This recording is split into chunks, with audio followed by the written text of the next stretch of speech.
Hey, hope you're well. In this one, I'm taking the cheapest biscuit jointer I can find, this £35 supermarket special, and I'm using it with possibly the most expensive fittings you can get for it, the new Lamello Clamex S-20. By the way, I'll be giving these fittings away in small sample packs. I'll give you details of those at the end of the video. So I'm a big fan of the Lamello Clamex P14 connector. I talked about them before in other videos and they compared very favourably to the Domino Connect fitting a little while back. If you're not familiar with them, they're an ingenious biscuit sized two-piece fitting that's almost stupidly strong. It's very simple to use and it's a genuine knockdown connector. They're an incredibly popular fitting with the fitted furniture guys. I was in the built-ins business when I bought into the system, and after fitting there's just a very discreet little 6mm quarter-inch access hole that needs to be plugged, or it can often be hidden in the non-face side of the carcass. And the only downside to them seems to be the price, not just of the consumables, although at £1.35, a couple of dollars per fitting, you're going to need pretty decent margins to use them regularly, but also of the Zeta P2, Lamello's £1,300 jointing machine that you need to use to make that proprietary curved T-slot that the Clamex fits into, at least until now, because Lamello have just introduced this, the Clamex S-20, all the goodness of the P14, but in a slimmed down fitting that's compatible with ordinary biscuit jointers using a regular 4mm blade. So how does that work? Well, the Zeta creates the curved T-slot with some clever engineering that makes the blade do a little jump up and down when you plunge to a predefined depth. And there's clearly none of that cleverness in an ordinary biscuit jointer, especially in this 35 quid entry-level Aldi special. Instead, Lamello are using something much simpler to secure the S-20 fitting and a lot less costly. Tiny screws. Let's give these a try. So I'm going to make a simple L joint, just like you would if you were making a cabinet or a carcass. I made this one before with the Zeta and the Clamex P14. The P stands for profile, by the way. Personally, I would have called it T for T-slot. But anyway, the fence on the cheap biscuit jointer isn't actually bad for edge plungers, but it falls down when it comes to putting the slot in the face because you only have the thickness of the board to bear against. I've often had people ask me what the T-track is for on the front of my bench, and it's for times like this when I want the workpiece perpendicular to the surface of the bench. The T-track and a pair of rail clamps makes a simple Moxon vise.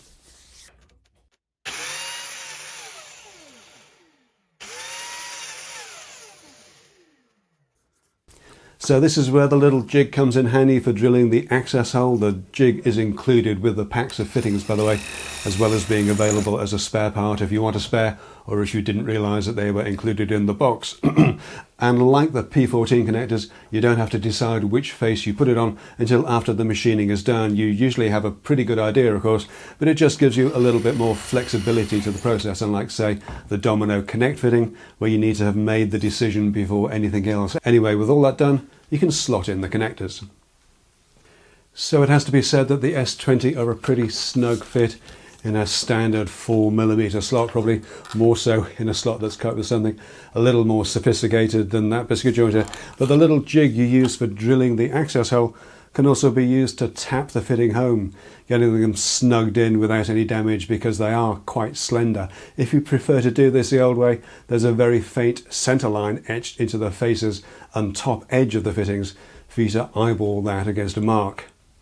The tiny screws, there's a pair included with each fitting, and you can buy them separately, though only in a pack of 1,500 by the looks of it, so try not to misplace them, as a consequential loss could be quite costly. The screws are tiny with a Torx T10 head. There's a bit included in the pack, but they certainly seem to hold well and really aren't too much of a fiddle to fit, just a little bit more time consuming than simply sliding the P-style fitting into the slot. And once fitted, the S fittings, the S for screw obviously, connect just like the P fittings with the little nubbins on the male half of the connector locating in the corresponding fitting, and then the steel cam locking into the other half with a simple turn of a hex key, also included in the pack of fittings. By the way, these little nubbins aren't designed to slide from side to side. They have tiny little ribs on them to prevent that, but there is a plus minus a ½ mm or so of wiggle room in them. You just need to pull the fitting apart,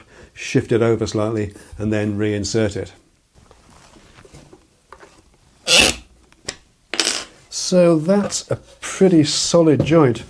And honestly, from the outside, I wouldn't want to say which tool did which joint. The £1,300 Lamello Zeta P2 or the £35 Aldi special biscuit jointer, and slight fiddliness aside, there's really not a great deal of downside to these S-20 fittings. If you're buying in small quantities, they're expensive, more than a couple of quid per fitting if you're picking up the smallest pack of 20. But fair play to Lamello for making them available in small quantities rather than forcing you to buy the larger box just to try them out. A pack of 20 is enough to make a couple of cabinets, even allowing for a few mistakes. And who knows, that may well give you the taste for the fancier non-marking fixings, and the larger pack sizes do offer better value. I paid a little over £100 for this pack of 80, which makes them pretty much on par price-wise with the P14 fitting, but of course without the need to invest $2,000 in a Zeta. What about alternatives to these connectors? Well, you can get about 1,000 dominoes for the price of this box of 20 fittings, and the 10-minute workshop loose tenon jig is available in stores now for less than the price of a box of 80. Just saying. Of course, there's the Peanut 2 connector from Intelligent Fixings as well. I've chatted about these before too. And at around about the 10th of the price of the S-20 fitting, the Peanut 2 is great value. But it's got to be said, these are jig and router solutions, arguably more versatile with a router as it can do so much more. But if you're only making a couple of carcasses, wardrobes or cabinets infrequently, and you can live with the cost of these fittings, then the Clamex S-20s are a great option, especially if you already have the biscuit jointer. Even if you don't, as we've seen today, an entry-level supermarket biscuit jointer that costs less than the cost of the pack of these fittings is actually all you need. Now, one thing I did notice after using an awl to mark the screw positions, I found that the fixing screws split this veneered MDF when they were driven into the edge. I've had these veneered offcuts knocking around for a while, so that's the likely cause, and the screws still seem to hold well despite the split, and a better quality and fresher moisture resistant or MR MDF didn't have any of those issues. But it's worth keeping an eye on. You don't really want to be getting into drilling pilot holes for these tiny little screws, as that would make them much more of a faff to use. Also worth noting that as it's a slimmed down fitting, the Clamex S-20 isn't as strong as the Clamex P14. Lamello quotes 62 kilos of tensile strength for the S-20 in MDF against 90 kilos for the P14, so that's 2/3 just over of the tensile strength.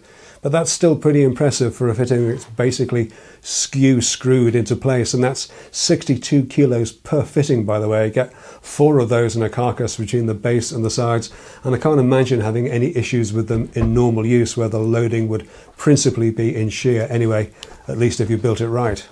Another benefit of using a standard biscuit jointer, of course, is that on a deeper carcass or wardrobe, say at 550 or 600mm, you could use an S-20 fitting at either end for the clamping and a biscuit or two in the middle just for alignment, and all just using the standard biscuit jointer blade.